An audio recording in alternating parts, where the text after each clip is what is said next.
The certified letter arrived on a Tuesday morning in February, and I knew before opening it that Carol Henderson, president of the Pine Ridge Mountain Estates Homeowners Association, had found something new to complain about. I was right.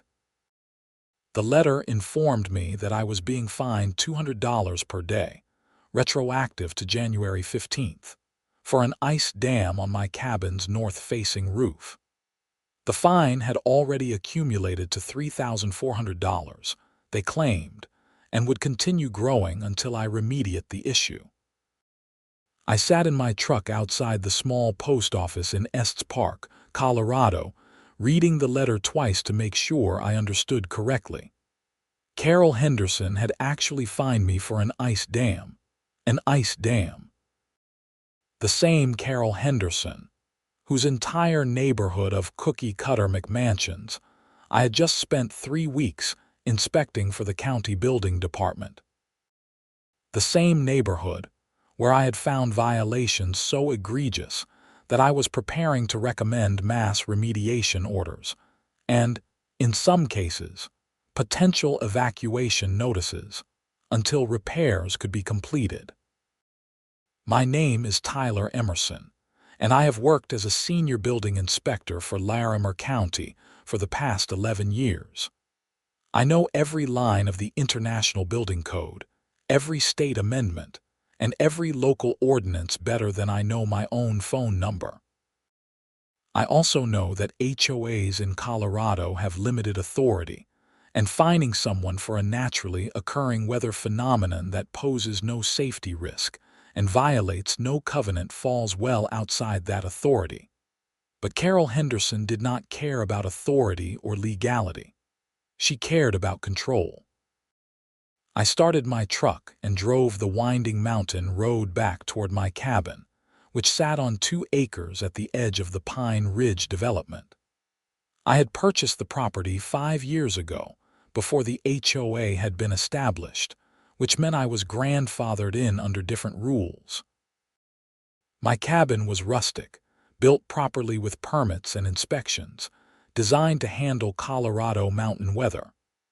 The ice dam she was complaining about was a minor accumulation on the north side where sunlight never reached during winter, hardly unusual for this elevation and climate.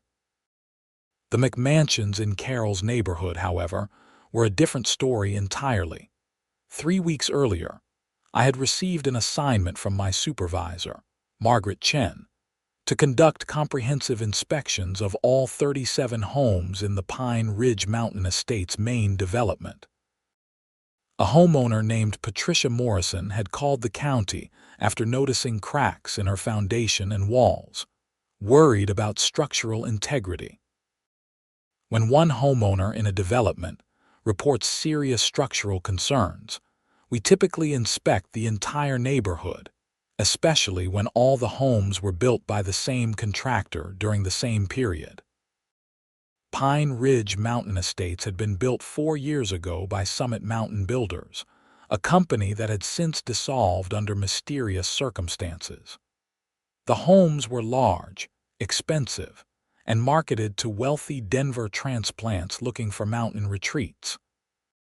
Carol Henderson and her husband Richard had been among the first buyers, purchasing the largest model at the end of the cul-de-sac for just under $2 million. I had started my inspections on January 9th, beginning with Patricia Morrison's home. What I found alarmed me immediately. The foundation had been poured incorrectly, without proper drainage considerations for mountain terrain. Water had been pooling against the foundation for years, causing frost heaving and cracking. The basement walls showed signs of moisture intrusion and potential mold. The roof trusses had been installed with inadequate bracing for snow load, despite Estes Park regularly receiving significant snowfall. But those were just the beginning. As I moved through the neighborhood, I discovered that Summit Mountain Builders had cut corners on virtually every home. Improper flashing around windows and doors, insufficient insulation for the climate zone, Electrical panels installed with aluminum wiring connections that posed fire hazards. HVAC systems undersized for the square footage. Decks attached to homes without proper ledger board installation, meaning they could literally tear away from the structures. Some homes had roof pitches too shallow for the area's snow accumulation. Others had inadequate ventilation that was causing premature roof deterioration. The most serious issue was the structural framing. In at least 12 homes, load-bearing walls had been modified or removed without proper engineering and support beams installed.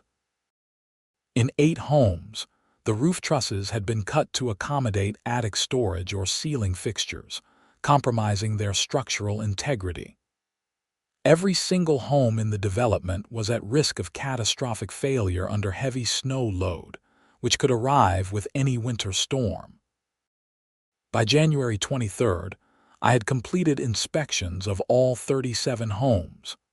I spent the following week compiling my reports, taking photographs, and preparing detailed violation notices. The situation was serious enough that I consulted with Margaret and the county attorney's office. We determined that we needed to issue immediate remediation orders and potentially temporary occupancy restrictions until the most critical issues were addressed. Carol Henderson's home had some of the worst violations I found. Her vaulted great room ceiling was supported by beams that had been notched and drilled for utilities, reducing their load capacity by more than 60%. Her deck was attached with nails instead of proper bolts and had no flashing, meaning water was rotting the rim joist. Her furnace exhausted into an improperly sized vent that could allow carbon monoxide to backdraft into the home. Her garage had been converted into a home gym without permits, and the work had included removing a shear wall that provided lateral support to the structure. I had documented everything with photographs, measurements, and detailed notes. The violations at her address alone totaled 43 separate items requiring immediate correction. And now she was fining me for an ice dam. I pulled into my driveway and sat for a moment, looking at my cabin. It was everything those McMansions were not. Honest construction, proper materials, built to last. The logs were Douglas fir, properly treated and maintained. The foundation was engineered for the soil conditions with adequate drainage. The roof was metal with proper pitch and ventilation. Yes, there was an ice dam on the north side, maybe 4 inches of ice accumulation where the roof overhang created a cold spot. It was not growing, not causing any damage, and would melt naturally when the weather warmed. I called Margaret Chen from my truck. "Tyler, I was just about to call you," she said. "I have your reports ready to file. We are looking at sending out notices by Monday. This is going to be a mess. Have you heard anything from the homeowners?" "The HOA president just fined me $3,400 for having an ice dam on my cabin roof," I said. There was a long pause. "Carol Henderson." "The same. The one whose home has 43 violations. That's the one." Margaret laughed, a sharp bark of disbelief. "You cannot be serious. I have the certified letter right here. $200 per day since January 15th. She wants it cleared immediately or the fines continue accumulating." "Tyler, you know that's not enforceable." "Ice dams are not violations of any building code or HOA covenant I have ever seen. They are weather phenomena." "I know that, but she does not care. She wants to flex her authority." I watched a pair of elk move through the trees beyond my property line. "Margaret, when are we sending those violation notices?" "I was thinking Friday, February 2nd. That gives us time to get everything reviewed by the legal team and formatted properly. Can you make sure Carol Henderson's goes out with a signature required? I want documentation that she personally received it." already planning on it for all 37 properties. This is going to blow up, Tyler. These people spent millions on these homes. When they find out they need hundreds of thousands in repairs, possibly more, there's going to be hell to pay. Good, I said.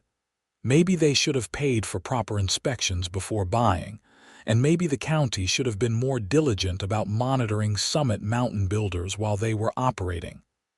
That's not fair. Summit had all their permits, passed their inspections at the time. Then someone was not looking closely enough. This level of deficiency does not happen without warning signs. Margaret sighed. I know.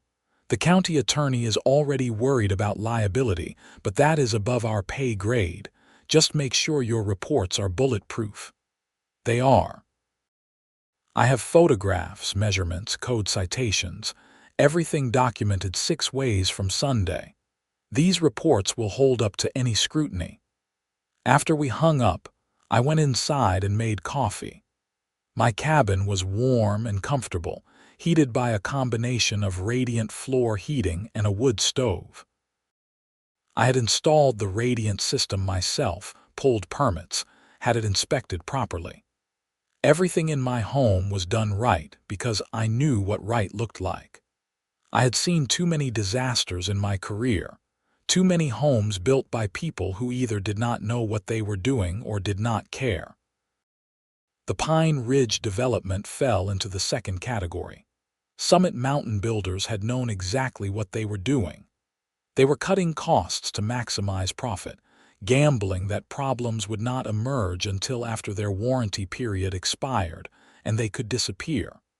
The strategy had worked. The company dissolved 3 years after the last home sold, leaving the homeowners with no recourse against the builder. But they did have recourse against code violations. Colorado law required homeowners to maintain their properties in compliance with building codes. The county could order repairs and, if necessary, condemn properties until repairs were completed. In extreme cases, we could even force sales to cover remediation costs, though that rarely happened. I spent the evening reviewing my reports one final time, making sure every detail was accurate.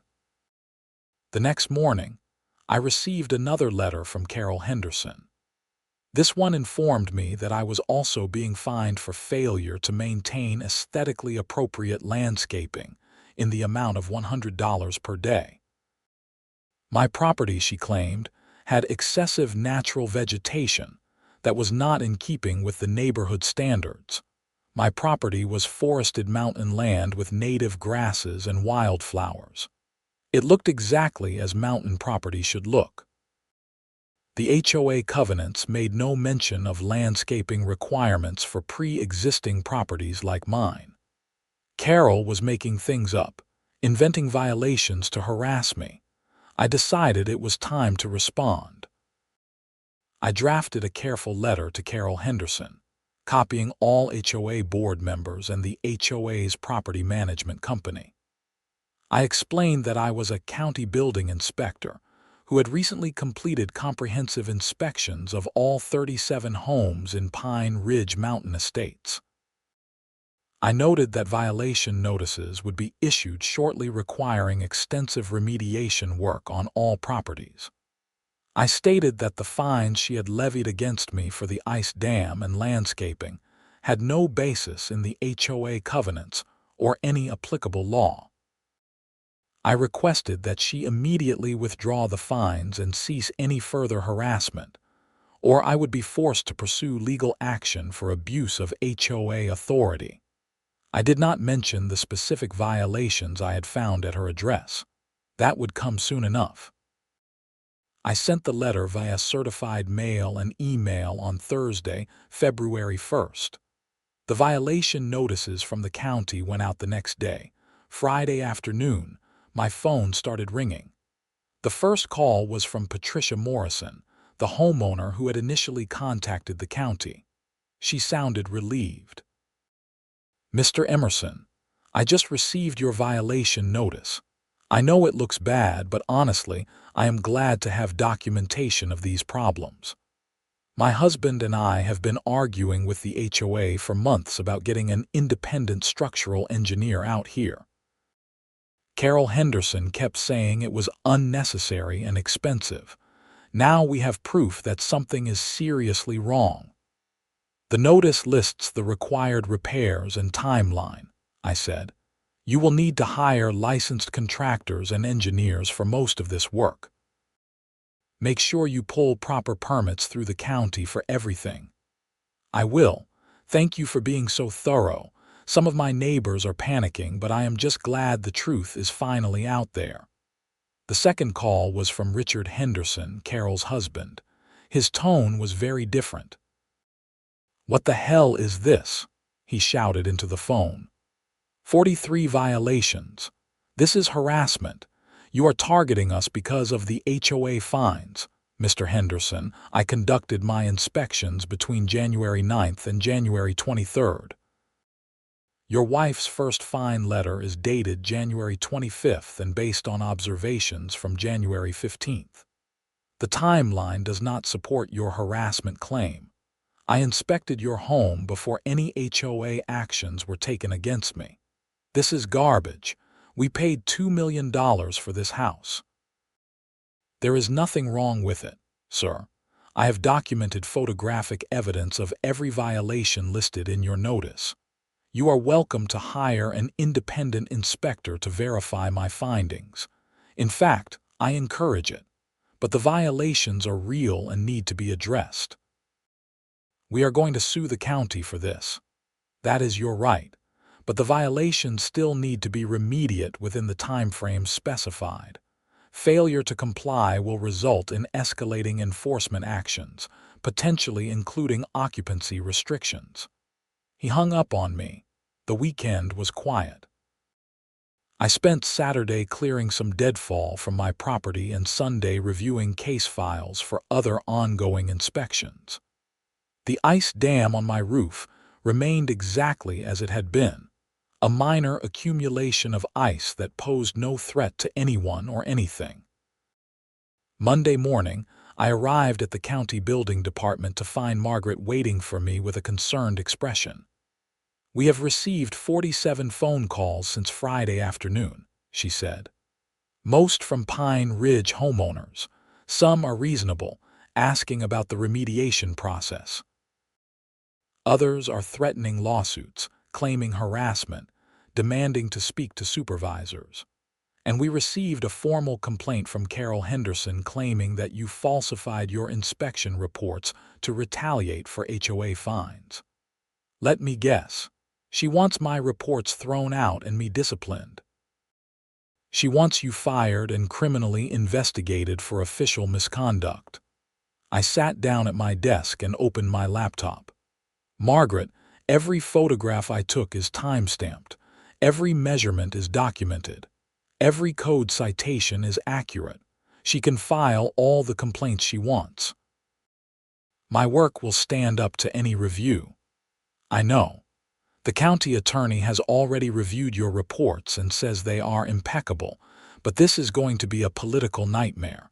These are wealthy, connected people. Carol Henderson's husband is a corporate attorney in Denver.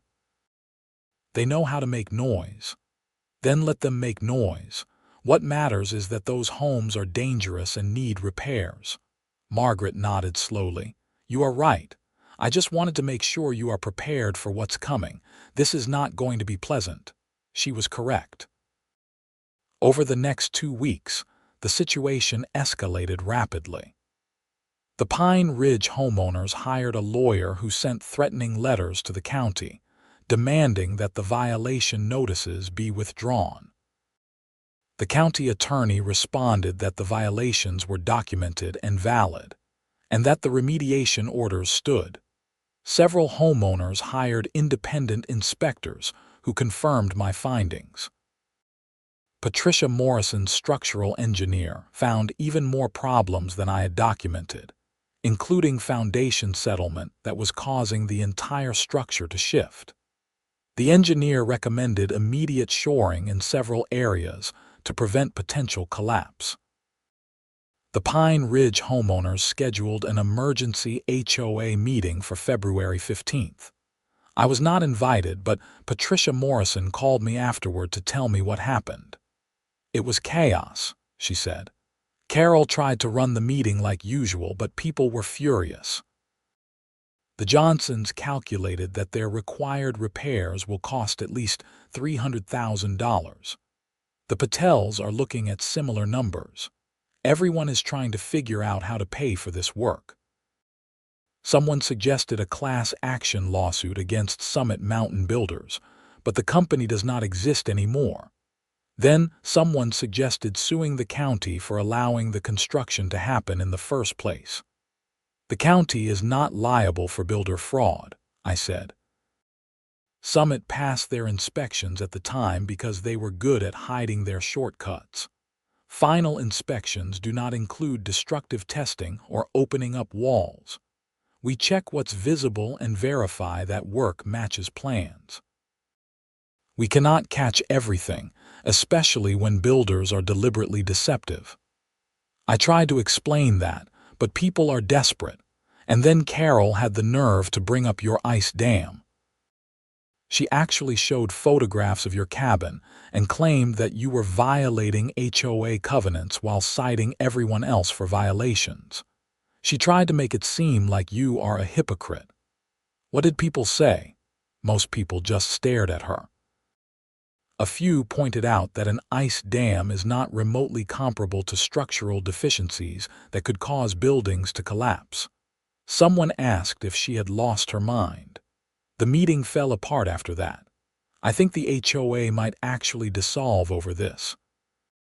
People are so angry at Carol for not taking the structural concerns seriously months ago when I first raised them. Is she still planning to enforce the fines against me? She did not mention it. I think she realizes she has bigger problems now. But Carol Henderson was not done with me. On February 20th, I received another certified letter. This one informed me that the HOA was placing a lien on my property for unpaid fines totaling $6,800. The letter stated that if I did not pay within 30 days, the HOA would initiate foreclosure proceedings. I immediately called my attorney, a woman named Jennifer Carlisle who specialized in HOA disputes. I had used her services once before when a different HOA tried to force me to paint my fence a specific color. "Tyler, this is brazen even by HOA standards," Jennifer said after I explained the situation.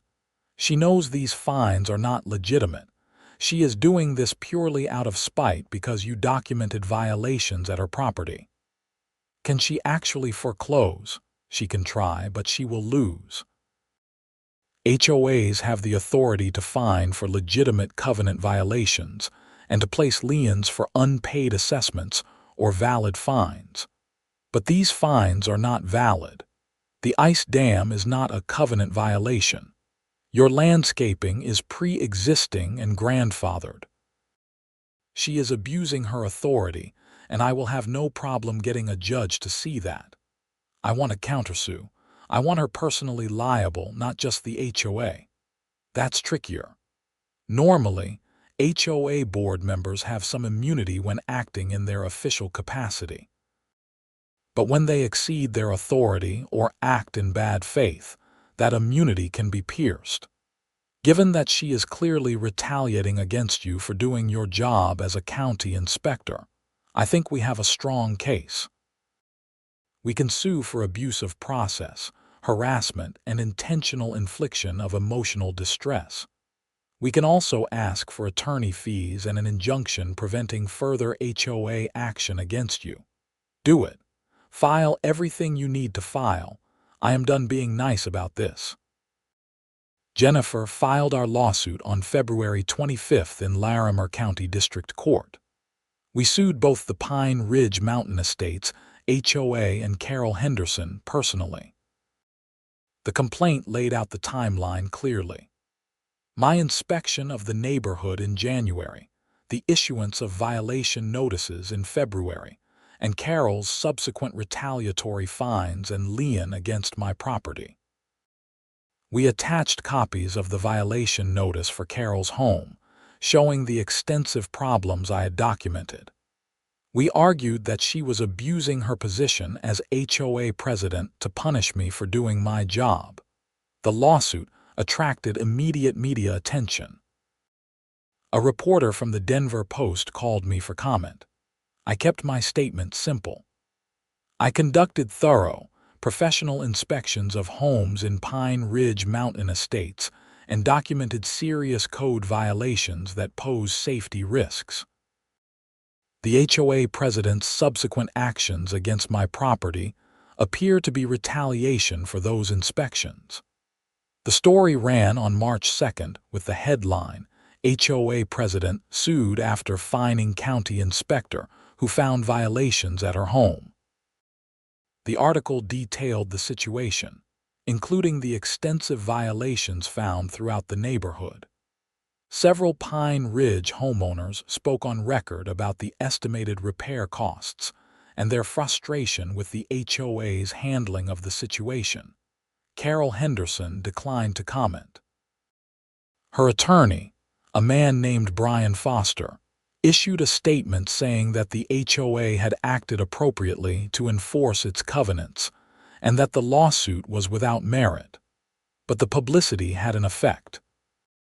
On March 5th, I received a letter from the Pine Ridge HOA's property management company informing me that the fines and lien had been withdrawn.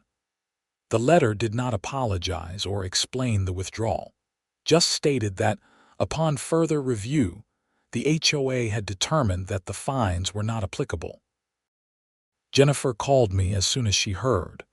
They are trying to moot your lawsuit. If they withdraw everything, they will argue you have no damages and nothing to sue about. But I already have damages. I paid you a retainer. I have spent time and stress dealing with this. And the attempt to place a lien on my property is on public record, potentially affecting my credit. Exactly. We are not dropping this. They do not get to harass you and then just walk away when you fight back. The preliminary hearing for our lawsuit was scheduled for March 23rd. In the meantime, the situation in Pine Ridge continued to deteriorate. Several homeowners missed the initial remediation deadlines and received follow-up notices from the county. Margaret had to issue 2 temporary occupancy restrictions after structural engineers determined that homes were unsafe in their current condition. One of those homes belonged to a couple named Gerald and Marcy Thompson. They had 3 young children and nowhere else to go. The county worked with them to find temporary housing and expedite their permit applications, so contractors could begin emergency repairs.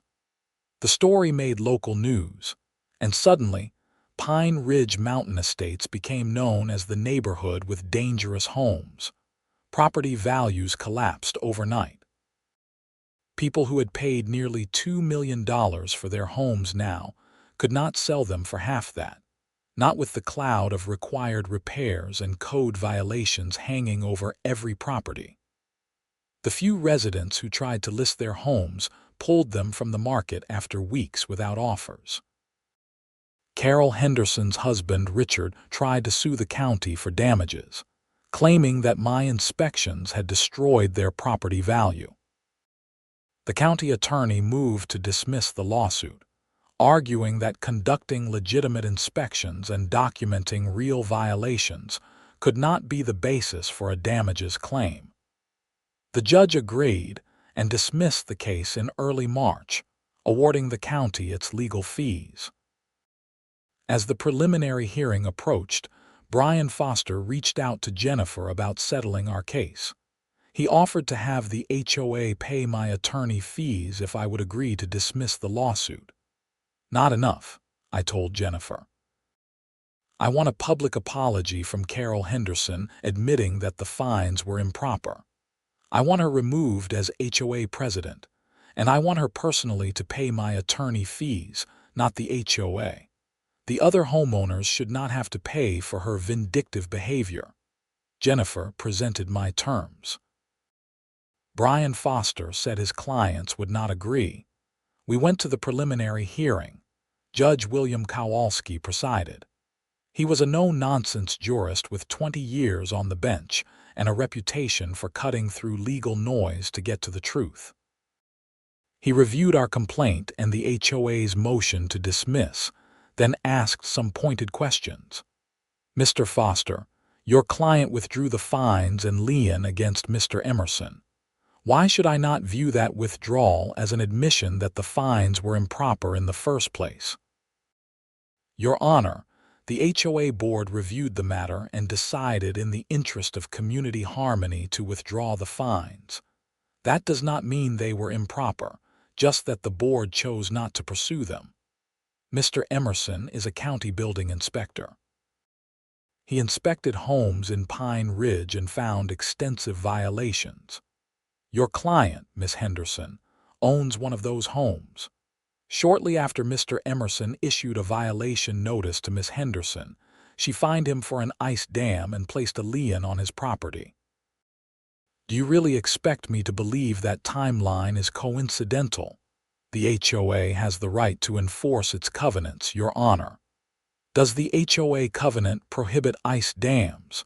It requires homeowners to maintain their properties in good condition. An ice dam is a natural weather phenomenon. It is not a maintenance issue in the sense of something a homeowner has control over. And even if it were, the timing here is suspect. Miss Henderson's home has 43 documented violations requiring extensive repairs, yet she chose to focus on a minor ice accumulation at Mr. Emerson's cabin. That suggests improper motive. Judge Kowalski denied the motion to dismiss. He set a trial date for June 15th and ordered both parties to participate in mediation before then. I strongly encourage you to settle this case, he told both attorneys. If it goes to trial and Mr. Emerson prevails, I will consider awarding enhanced damages for bad faith. Miss Henderson's behavior, at least as alleged, appears to be a clear abuse of HOA authority for retaliatory purposes. That is unacceptable. After the hearing, Brian Foster looked shaken. He spoke quietly with Jennifer in the courthouse hallway while I waited near the exit. When Jennifer joined me, she was holding a settlement proposal. They are willing to go higher, she said. Full attorney fees, a written apology from Carol Henderson, and her resignation as HOA president. They will also pay you $20,000 in compensation for your time and stress. In exchange, you dismiss the lawsuit with prejudice. What about personal liability for Carol? The $20,000 comes from her personally, not the HOA. Brian made that clear. She is paying out of pocket. I thought about it. The money was not important to me. I earned a decent living and had no debt. But the apology and resignation mattered. Carol Henderson needed to face consequences for abusing her authority. I want the apology to be specific, I said. She needs to acknowledge that the fines were retaliatory and improper. She needs to state clearly that I did nothing wrong. And the apology needs to be distributed to all Pine Ridge homeowners, not just given to me privately. Jennifer negotiated those terms. On March 27th, Carol Henderson signed a settlement agreement that included a detailed apology, admitting that she had improperly fined me in retaliation for my inspections of her property. The apology stated that I had conducted my inspections professionally and thoroughly, that the violations I documented were real and required remediation, and that her actions against me were wrong and not supported by HOA covenants or any law. The apology was emailed to every Pine Ridge homeowner and posted on the HOA's website. Carol Henderson resigned as HOA president that same day. The board elected Patricia Morrison as interim president until a formal election could be held. I thought that would be the end of it. But the story took another turn in early April. The FBI showed up at my office. 2 agents, a man named Special Agent Marcus Torres and a woman named Special Agent Linda Franklin, asked to speak with me privately. Margaret looked alarmed but led us to a conference room. "Mr. Emerson, we are investigating Summit Mountain Builders and related financial crimes," Agent Torres said. "We understand you recently inspected homes built by that company in the Pine Ridge development." "Yes, 37 homes. I documented extensive code violations in every property. We have obtained your reports through a subpoena to the county. Your documentation has been very helpful to our investigation. We are looking at a conspiracy involving Summit Mountain Builders, their suppliers, and potentially some county officials who may have been bribed to overlook deficiencies during original construction." I felt my stomach drop. County officials? Who? "We cannot share details of an ongoing investigation, but we wanted to ask you about your inspection process and whether you experienced any pressure or interference from anyone during your work." "No. My supervisor, Margaret Chen, gave me the assignment after a homeowner complaint. I conducted the inspections independently. No one tried to influence me or stop me." "Did you interact with any of the homeowners during your inspections?" "I spoke briefly with most of them to gain access to their properties. Some asked questions about what I was looking for. One homeowner, Patricia Morrison, was very cooperative and concerned about her foundation. Another, Carol Henderson, was hostile and tried to limit my access, but I explained that county inspectors have the authority to enter properties for code enforcement purposes." "Carol Henderson. She is the former HOA president who retaliated against you." "Yes." Agent Franklin leaned forward. "Did Miss Henderson say or do anything during your inspection of her property that seemed unusual or suspicious? Any attempts to hide areas of the home or rush you through your inspection?" I thought back to that day in January. She followed me constantly, asking questions, making comments about how everything was fine. When I went to inspect her garage conversion, she tried to tell me it had been permitted. I checked later and found no permits on file. She seemed nervous about me being in that space. "We would like you to look at some photographs." Agent Franklin opened a folder and spread out several images. They showed the interior of Carol Henderson's garage conversion, but these photos were different from mine. They showed the space partially deconstructed, with wall cavities exposed. "What am I looking at?" I asked. "We executed a search warrant at the Henderson residence yesterday. We found approximately $230,000 in cash hidden inside the walls of that garage conversion. The bills are bundled in a way consistent with structured cash transactions. We believe the money is connected to the Summit Mountain Builders fraud." I stared at the photographs. "How is Carol Henderson connected to Summit?" "Her husband, Richard Henderson, was the corporate attorney who structured the original business entity and helped dissolve it when the partners wanted to walk away. We believe he received payments to facilitate that dissolution and possibly to structure the business in ways that would protect the principals from liability. The cash in their walls is likely part of those payments. That is why she was so nervous when I was inspecting that space. She knew the money was there." "Exactly. Your inspection and documentation gave us probable cause for the search warrant. The county's violation notice showed that unpermitted work had been done in that garage, which meant the space had been modified in ways not documented in official records. That supported our argument that there might be evidence hidden there. The investigation moved quickly after that. By mid-April, federal prosecutors had indicted 6 people in connection with the Summit Mountain Builders fraud. Richard Henderson was charged with wire fraud, money laundering, and conspiracy. Carol Henderson was charged as an accessory after the fact for helping hide the cash. The indictment alleged that Summit Mountain Builders had been a front for a scheme to build homes as cheaply as possible using substandard materials and methods, pocket the difference between actual costs and the prices charged to buyers, and then dissolve the company before problems emerged. The principals had stolen an estimated $12 million from unsuspecting homebuyers. Richard Henderson had structured the business to make prosecution difficult and had received nearly $500,000 in payments for his services. The $230,000 in the Henderson garage was just part of Richard's take. Federal agents eventually found additional accounts and assets hidden under shell companies. They seized everything, freezing the Henderson family's wealth pending trial. The trial began in September. I was called to testify about my inspection of the Henderson home and the violations I had found.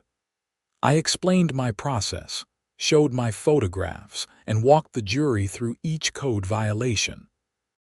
The prosecutors used my testimony to establish that Summit Mountain Builders had built homes that violated numerous safety codes, supporting their fraud charges. Richard Henderson's defense attorney tried to argue that any code violations were the result of mistakes or misunderstandings, not intentional fraud. But the evidence was overwhelming. Investigators had found emails and documents showing that Summit principals had explicitly discussed cutting costs by using cheaper materials and skipping required installation steps. They had joked about being gone before problems emerged. They had celebrated their profits while knowing they were selling dangerous homes to families. The jury convicted Richard Henderson on all counts. Carol Henderson pleaded guilty to her accessory charge in exchange for a reduced sentence. Richard was sentenced to 12 years in federal prison. Carol received 2 years. The other Summit principals received similar sentences. The court ordered restitution to the homeowners, though the amount recovered would never come close to covering all the repair costs. The Pine Ridge homeowners filed a class action lawsuit against everyone, even tangentially involved with Summit Mountain Builders. They sued suppliers who had provided substandard materials, subcontractors who had installed work improperly, and the title company that had insured the sales. The litigation would take years to resolve, but at least the homeowners had some hope of recovering their losses. As for me, I returned to my regular work as a county building inspector. The Pine Ridge case became legendary in our department, a reminder of why thorough inspections mattered, and why we could never assume that permitted work was done correctly. The ice dam on my cabin melted naturally in late April when the weather warmed, just as I had known it would. I never had to touch it or do anything to remediate it.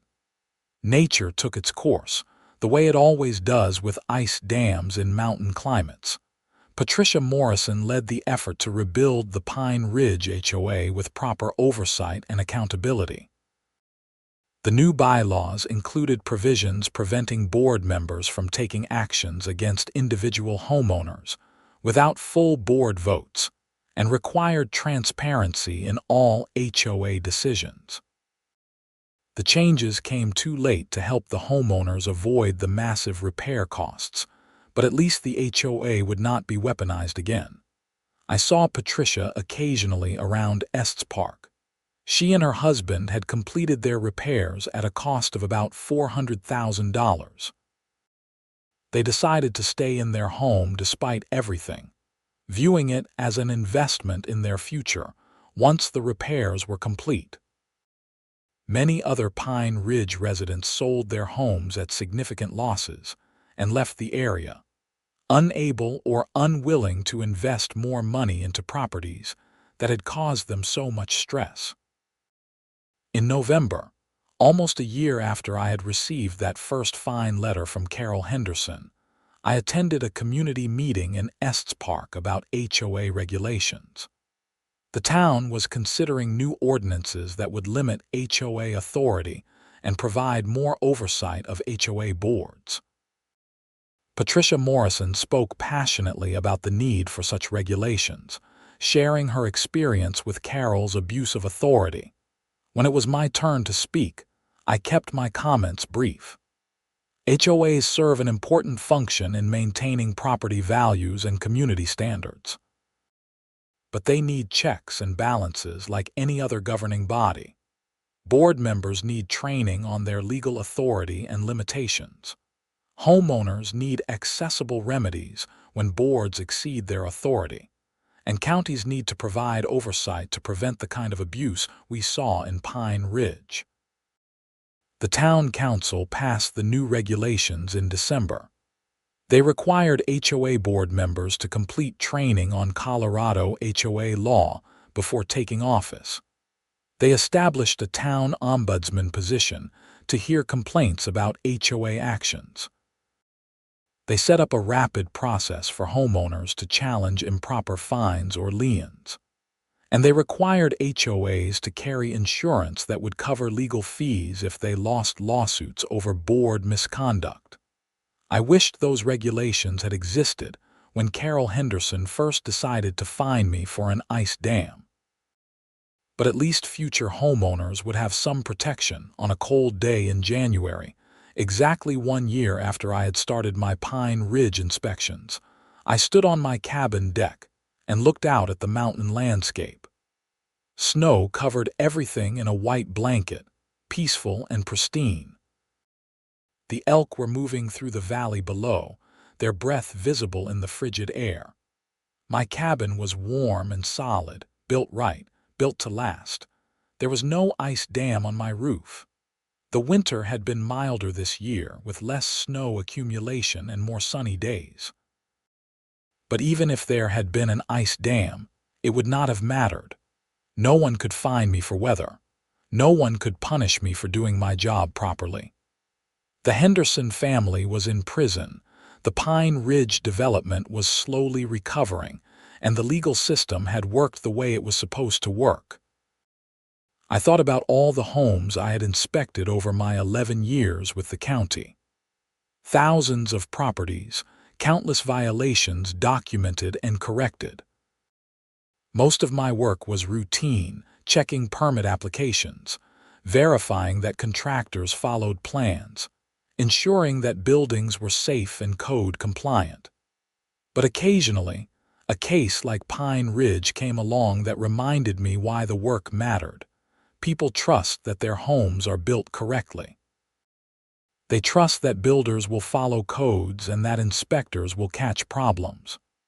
When that trust is betrayed, when people discover that their largest investment is actually a dangerous, defective structure, the consequences are devastating. Financial ruin, stress, fear for their family's safety, all because someone decided to cut corners and maximize profit at the expense of doing things right. My job was to stand between homeowners and that kind of betrayal, to catch problems before they became disasters, to enforce the codes that existed to protect people. Sometimes that meant issuing violation notices that upset people. Sometimes it meant documenting uncomfortable truths that no one wanted to hear. And sometimes it meant standing up to intimidation and retaliation from people who wanted me to look the other way.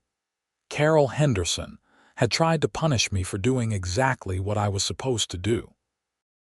She had abused her authority, weaponized the HOA, and attempted to make my life difficult because I had discovered the truth about her home and her husband's crimes. But she had failed. The system had worked. The truth had come out. Justice had been served. I went inside and made coffee, sitting at my kitchen table with my laptop open. I had a new inspection assignment starting Monday, a small development of condominiums in Loveland. 24 units, built 3 years ago, complaints about water intrusion and possible roof problems. I would approach it the same way I approached every inspection, thoroughly, professionally, documenting everything accurately regardless of what I found or who might be upset by the results. That was my job.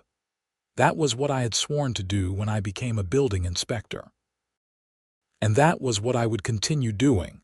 No matter how many Carol Hendersons tried to stop me, my phone rang. It was Jennifer Carlisle, my attorney. "Tyler, I wanted to let you know that the Henderson restitution payments started processing. You are receiving your full attorney fees from the criminal case, plus the $20,000 from the settlement. The check should arrive next week." "Thanks, Jennifer. I appreciate everything you did on this case. It was one of the more satisfying cases I have handled." Bullies need to face consequences. Carol Henderson learned that lesson the hard way. She paused. "How are you doing? That whole situation must have been stressful." "I am fine. Honestly, once I realized that my documentation was solid and I had done everything right, I was not worried. The truth was on my side. Not everyone has that kind of confidence under pressure. You stayed calm and professional throughout. That made my job much easier." After we hung up, I thought about her comment. The truth was, I had been anxious at times during the ordeal. When Carol first started fining me, when she placed the lien on my property, when it seemed like her wealth and connections might allow her to bully me into submission, I had worried. But I had also known that I had done my job correctly. My inspections were thorough and accurate. My documentation was impeccable. I had followed every procedure and regulation. That knowledge had sustained me through the difficult months. The truth was not just on my side. The truth was what I did for a living. Finding it, documenting it, reporting it, regardless of whether people wanted to hear it.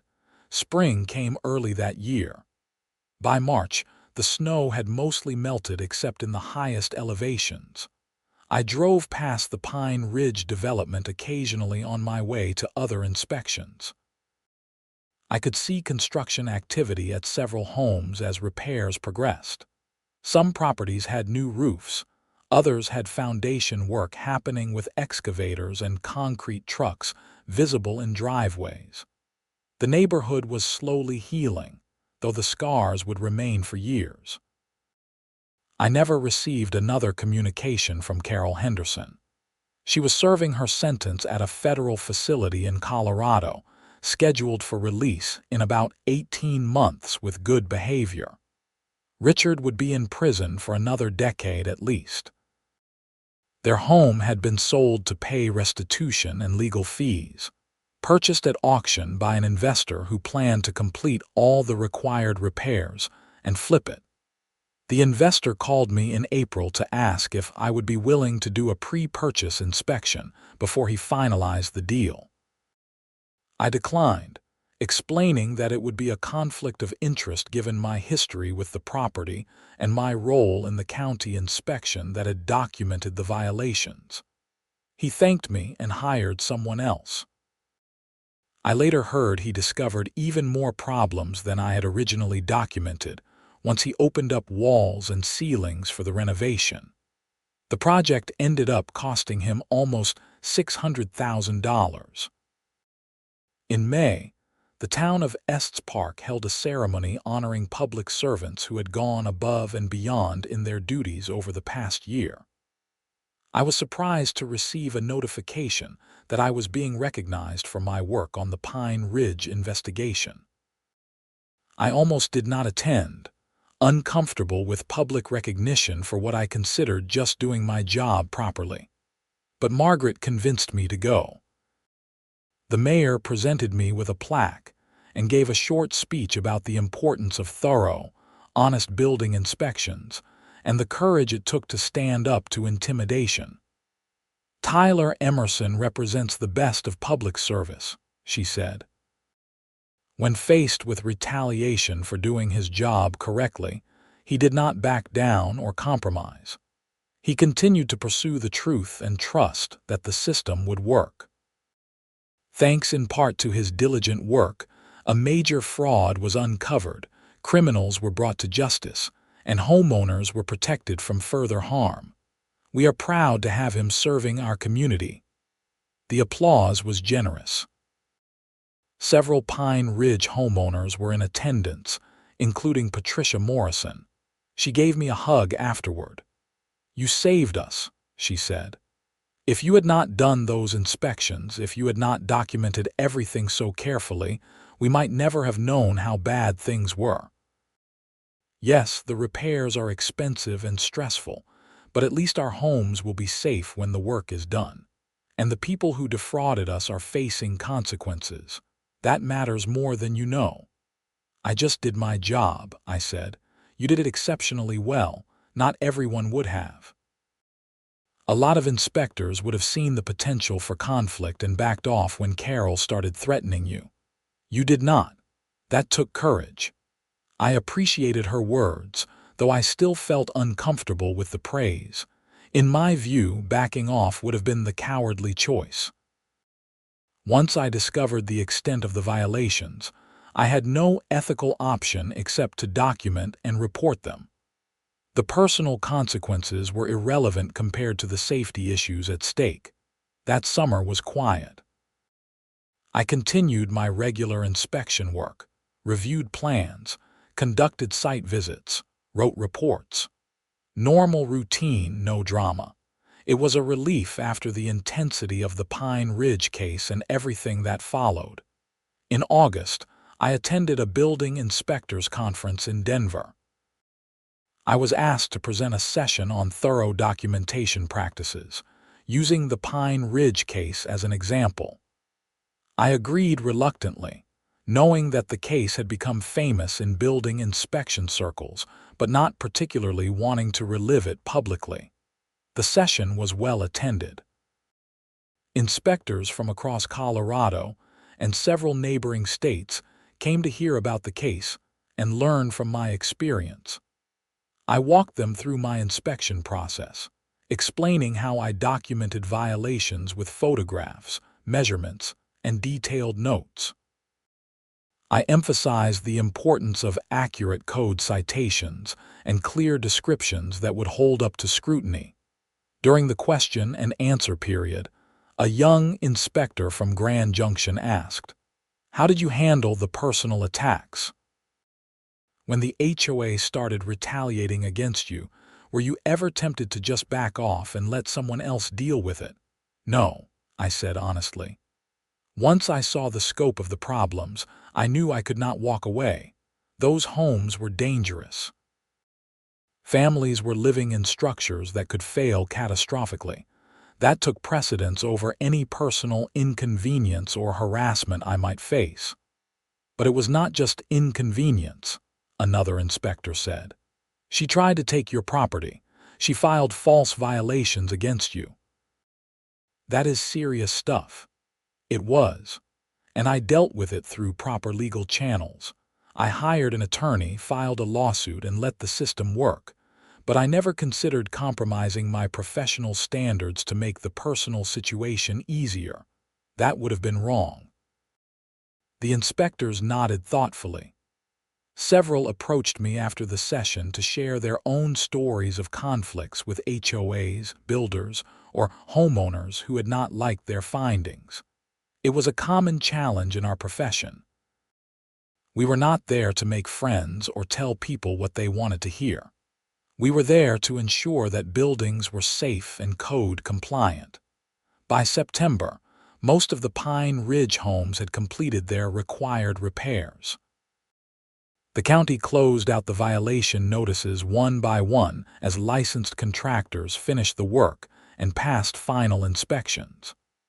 Patricia Morrison's home was among the last to be completed because her structural issues had been so extensive. But when the work was finally done, she invited me to come see the finished repairs. I drove out to Pine Ridge on a Saturday afternoon. The neighborhood looked different than it had during my inspections nearly 2 years earlier. The homes looked more settled somehow, more solid. New roofs were visible on most properties, fresh paint on many. The construction debris and equipment that had cluttered driveways for months were gone. Patricia greeted me at her door with a smile. Come in, come in. I want to show you everything." She gave me a tour of the repairs. New foundation drainage system, properly installed. Basement walls sealed and waterproofed. Roof trusses reinforced with engineered support beams. Windows and doors reflashed correctly. Deck rebuilt with proper attachment. HVAC system replaced with correct sizing. Electrical panel upgraded with proper wiring. The list went on. "It is like having a new house," she said. "Everything works properly now. The heating bills are lower because of the proper insulation. The basement is dry. I do not worry about the deck falling off or the roof collapsing." It is an amazing feeling.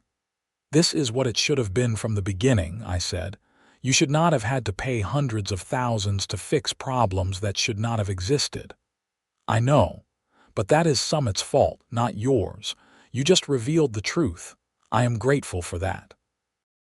We sat on her newly rebuilt deck overlooking the mountains. The afternoon sun was warm, the air crisp with the approaching autumn. "Have you heard from Carol?" I asked. "Not directly, but I heard through the grapevine that she is not doing well in prison. Apparently, the other inmates found out she was there for helping her husband steal from regular families trying to buy homes. They do not look kindly on that. I imagine not. Do you ever feel bad about what happened to her? You know, how your inspection ended up unraveling her whole life." I thought about the question carefully. No, I did my job. I documented violations that needed to be corrected. The fact that she and her husband had hidden criminal proceeds in their home is not something I caused or could have prevented. If anything, my inspection potentially saved lives by discovering structural problems before they caused disasters. Carol brought her consequences on herself by retaliating against me instead of just dealing with the violations like everyone else did. That is a healthy perspective. I think Carol convinced herself that the rules did not apply to her because she was HOA president. She thought she had power and could use it however she wanted. Your case proved that was not true. The sun was setting behind the mountains, painting the sky in brilliant oranges and purples. I stood to leave, shaking Patricia's hand. "Thank you for the tour. Your home looks great. Everything was done right this time. Thanks to inspectors like you making sure contractors follow the codes. I will never take that for granted again." I drove home as darkness fell, winding through the mountain roads I knew by heart. My cabin appeared through the trees, windows glowing warmly. Home. Built right, maintained properly, standing solid against whatever weather or challenges came its way. Inside, I made dinner and sat at my table, looking out at the night. Stars were emerging in the clear sky, bright and sharp in the thin mountain air. An owl called from somewhere in the forest. The wood stove crackled quietly. This was why I lived here, why I had chosen this profession. To be part of a place where things were done right, where codes and standards meant something, where truth mattered more than convenience or profit. Carol Henderson had tried to use her position to punish me for telling the truth. She had failed completely. Not only had her retaliation been unsuccessful, it had helped expose the larger criminal conspiracy that had defrauded dozens of families. In trying to hurt me, she had accidentally helped bring justice for all the Pine Ridge homeowners. There was a certain poetry in that outcome. The years since have been quiet. I continue inspecting buildings, documenting violations, ensuring that construction in Larimer County meets the standards designed to keep people safe. I have encountered other HOAs, other conflicts, other situations where someone was not happy with my findings. But I have never again faced anything like the Henderson situation. The Pine Ridge development eventually stabilized. Property values recovered somewhat as buyers gained confidence that all the repairs had been completed properly. The neighborhood developed a reputation for having the most thoroughly inspected and repaired homes in the region, which actually became a selling point. The HOA, under Patricia Morrison's leadership and the new bylaws, functioned properly as a genuine community organization rather than a personal fiefdom. Carol Henderson was released from federal custody after serving 18 months. She left Colorado and moved to Arizona, where she presumably started over under reduced circumstances. Richard remained in prison, his legal appeals exhausted, serving his full sentence. Their story became a cautionary tale in HOA training courses across Colorado, an example of how board members who abuse their authority can face serious consequences. As for me, I am still in my cabin in the mountains, still working as a county building inspector, still documenting the truth regardless of who might be upset by it. That ice dam that started everything never did come back, at least not in any significant way. But if it does, I will let it melt naturally, just as I did before, because some things you do not need to fight. You just need to wait them out, trust that nature will take its course, and know that the truth always emerges eventually. Whether it is an ice dam on a roof or corruption hidden in the walls, the truth has a way of revealing itself when the time is right. And when it does, I will be there to document it properly, file my reports accurately, and let justice follow its course. That is my job. That is what I do. And no HOA president, no matter how vindictive or powerful they think they are, will ever change that. The mountains stand eternal, weathering storms and seasons. My cabin stands with them, built to last. And I stand for the truth, whatever it may be and wherever it may lead. That is the story of how an HOA fined me for an ice dam, and how that fine unraveled a criminal conspiracy that sent its president to prison. It is a story about doing your job right, standing up to bullies, and trusting that the system works when good people refuse to compromise their principles. Sometimes the truth is uncomfortable. Sometimes it costs money to fix problems that should not have existed. Sometimes it ruins the lives of people who chose corruption over integrity. But it is always worth pursuing, always worth documenting, always worth defending. That is what I learned from the ice dam that changed everything.